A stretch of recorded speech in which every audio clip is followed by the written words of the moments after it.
9 वर्षाची मुलगी होती चिमुकली लहानी. त्या लहान 9 वर्षाच्या मुलीवर एका 19 वर्षाच्या नराधमाने अल्पवयीन मुलीवर अत्याचार केला. ही समाज कुठेतरी वाईट मार्गाने वाटचाल करत जातोय. हे कुठेतरी थांबलं पाहिजे. आपल्या प्रत्येकाच्या पोटी आई बहीण जन्माला आलेली आहे. प्रत्येकाचं संरक्षण झालं पाहिजे. या गोष्टी आपल्याला समजल्या पाहिजे. अशा नराधमांना फाशीची सजा झाली पाहिजे, फाशीची शिक्षा झाली पाहिजे. या ठिकाणी माझ्या तरुण भगिनी बसलेल्या आहेत, त्यांचे आई वडील देखील बसलेले आहेत.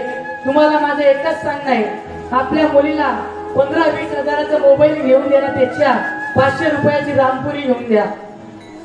काही आणि वेळ जर आला तिथे तर फोन करायचा नाही, डायरेक्ट घालून द्यायचं. विचार करायचा नाही, त्याशिवाय आपला समाज जागृत होणार नाही.